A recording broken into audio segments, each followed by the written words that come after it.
नमस्कार दोस्तों, स्वागत है आपका एमके स्टडीज़ ऑफिशियल में। जैसा कि आप सभी जानते हैं कि हम सीटेट की प्रिपरेशन कर रहे हैं, जिसमें कि हम सीडीपी की क्लासेस देख रहे हैं। अभी तक हमने सीडीपी के 11 टॉपिक कवर कर लिए हैं। आज हम टॉपिक 12वां देखेंगे। आज का टॉपिक है हमारा लेह वाइगोत्स्की का सामाजिक सांस्कृतिक विकास का सिद्धांत। और आज हमारी क्लास 13वीं है। ये एक इम्पॉर्टेंट टॉपिक है, इससे क्वेश्चन पूछे जाते हैं। देखिए, लेह वाइगोत्स्की का सामाजिक सांस्कृतिक विकास का सिद्धांत, ये हमारे लेह वाइगोत्स्की जी हैं, जो कि एक रूसी वैज्ञानिक थे। तो चलो देखते हैं इनके बारे में। वाइगोत्स्की एक रूसी वैज्ञानिक थे। ये संज्ञानात्मक विकास के लिए अपने सामाजिक सांस्कृतिक सिद्धांत के लिए प्रसिद्ध है। किस चीज़ के लिए प्रसिद्ध है?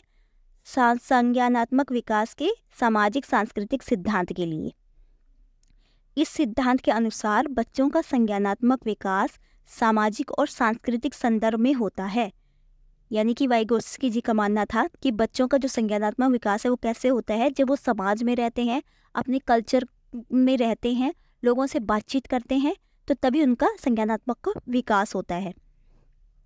वाइगोत्स्की जी का मानना था कि बच्चे दूसरों के साथ बातचीत के माध्यम से सीखते हैं और यह बातचीत उनकी सोचने और सीखने के तरीकों को आकार देती है। उसके बाद हमारा पॉइंट है एक स्कैफोल्डिंग। देखिए, ये इंपॉर्टेंट पॉइंट है, ये बहुत बार पूछा जाता है। स्कैफोल्डिंग क्या होता है कि एक अनुदेशात्मक अभ्यास है जिसमें एक शिक्षक धीरे धीरे मार्गदर्शन और अभ्यास हटा देता है, क्योंकि छात्र सीखने और अधिक सक्षम हो जाते हैं। ठीक है, मतलब कि जब जो स्टूडेंट्स होते हैं, जब वो सीख जाते हैं कोई भी चीज़, तो जो टीचर है जो अभी तक उसको सहायता दे रहा था ताकि वो सीख जाए कोई भी चीज़, तो वो क्या करता है, जब उसको टीचर समझ जाता है कि अब बच्चा सीख चुका है, तो वो धीरे धीरे क्या करता है, अपनी मदद देना कम कर देता है धीरे धीरे, और बाद में हटा ही देता है एकदम से, क्योंकि अब उसको पता चल गया टीचर को कि अब बच्चा अच्छे से सीख चुका है। तो इसी को हम स्कैफोल्डिंग कहते हैं। नेक्स्ट हमारा है वाइगोत्स्की जी के सामाजिक सांस्कृतिक विकास के सिद्धांत के मुख्य पहलू। देखिए, सबसे पहला क्या है, सामाजिक संपर्क। वाइगोत्स्की का मानना था कि बच्चे अपने समाज और संस्कृति के साथ बातचीत के माध्यम से ज्ञान और कौशल प्राप्त करते हैं। वे वयस्कों और अधिक जानकार साथियों से सीखते हैं जो उन्हें मार्गदर्शन और सहायता प्रदान करते हैं। ठीक है, यानी कि वाइगोत्स्की जी क्या कहते हैं कि बच्चे जब अपने बड़ों से बात करते हैं या दूसरों से बात करते हैं, अपने समाज में रहते हैं, तो वहीं से वो क्या कर लेते हैं, सीख जाते हैं। भाषा को वाइगोत्स्की ने संज्ञानात्मक विकास के लिए एक महत्वपूर्ण उपकरण माना है। उनका मानना था कि भाषा बच्चों को अपने विचार को व्यक्त करने, दूसरों के साथ संवाद करने यानी कि बातचीत करने और समस्याओं को हल करने में मदद करती है। ठीक है, क्योंकि जब हम किसी से बात करेंगे, अपनी समस्या बताएंगे, तो इससे क्या होता है, हम अपनी समस्याओं को ईजिली हल कर पाते हैं, क्योंकि सामने से जिसको हम बता रहे हैं वो भी हमारी सहायता कर सकता है ना। तो भाषा एक क्या है, एक महत्वपूर्ण उपकरण है। निकट विकास क्षेत्र, जिसको कि ZPD भी कहते हैं, यह एक महत्वपूर्ण अवधारणा है जो वाइगोत्स्की के सिद्धांत के केंद्रीय भूमिका निभाती है। ZPD उस अंतर को दर्शाता है जो एक बच्चा बिना सहायता के क्या कर सकता है और वह क्या कर सकता है जब उसे किसी अधिक जानकार व्यक्ति के मार्गदर्शन या सहायता मिले।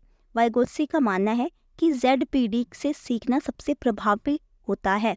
यानी कि क्या इसमें क्या कहा जा रहा है कि अगर एक बच्चे को मतलब अपनी सोच के अनुसार उसको कोई समस्या दी जाए और वो उसको बोले कि तू खुद सॉल्व कर, तो उसमें वो किस तरीके से उस प्रॉब्लम को सॉल्व करेगा। और यदि अगर उसको कोई अच्छा जानकार उसकी सहायता करता है और तब उसको कोई एक समस्या दी जाए और उसको बोलो कि अब सॉल्व कर, तो उसमें किस तरीके से सॉल्व करेगा। यानी कि दोनों में क्या डिफरेंस है। अगर उसको सहायता दी जाती है तब वो उस समस्या को किस तरीके से सॉल्व करेगा, अगर वो बिना हेल्प के उस समस्या को किस तरीके से सॉल्व करेगा। तो इसी के बीच जो डिफरेंस है उसी को क्या नाम दिया इन्होंने, ZPD। ठीक है, इस अंतर को ही दर्शाता है। ZPD का मतलब क्या होता है, सम्मिश्र विकास का क्षेत्र। इसका अर्थ होता है किसी बच्चे के विकासात्मक स्तर और संभावित विकासात्मक क्षेत्र के बीच अंतर।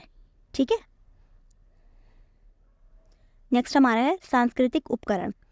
वाइगोत्स्की ने सांस्कृतिक उपकरणों के महत्व पर जोर दिया है, जैसे कि भाषा, लेखन, गणितीय प्रणाली और अन्य प्रतीकात्मक प्रणालियाँ। ये उपकरण बच्चों को दुनिया को समझने और उनमें कार्य करने में मदद करती है।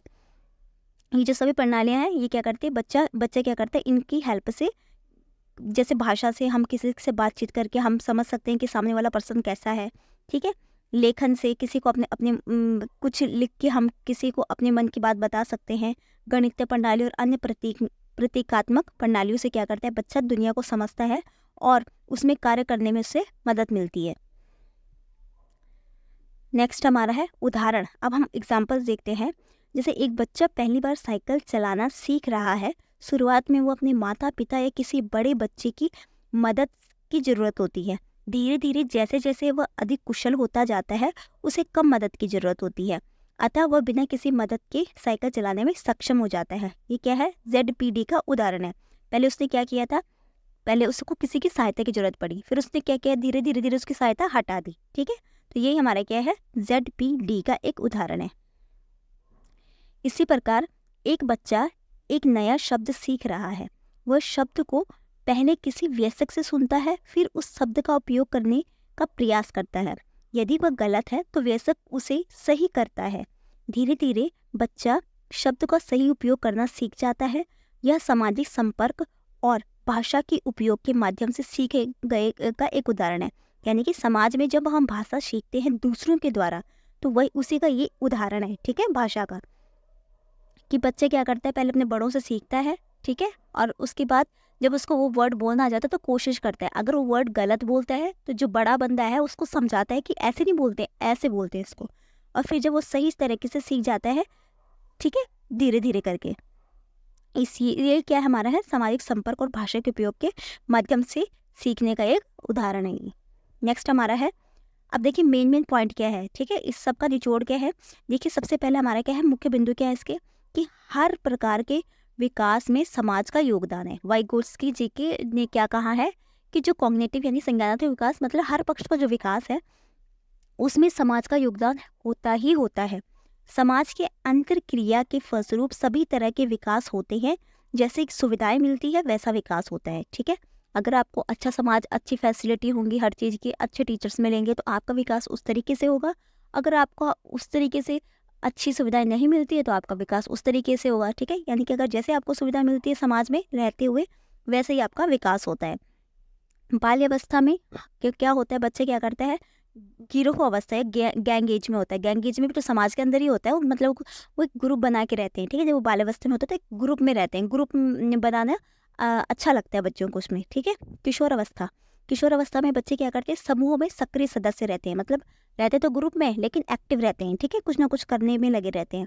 मूल उद्देश्य क्या है इसके, सहयोगात्मक कार्य, मतलब सहयोग करना, ठीक है, एक दूसरे का सहयोग करके कार्य करना, सहपाठी, मिलजुल कर रहना और समूह में कार्य करना, ठीक है। तो आज का टॉपिक होता है यहीं पे समाप्त। ये था हमारा वाइगोत्स्की का सामाजिक सांस्कृतिक विकास का सिद्धांत। आई होप आप सभी को अच्छा लगा होगा। देखिए अगर आपको क्लासेस अच्छी लग रही हैं, समझ में आ रही हैं, तो लाइक कीजिए, कमेंट कीजिए और सब्सक्राइब करें, बेल आइकन जरूर दबाएं ताकि आपको हमारे नोटिफिकेशन टाइम टू टाइम मिलते रहे। मिलते हैं नेक्स्ट क्लास में, तब तक के लिए धन्यवाद।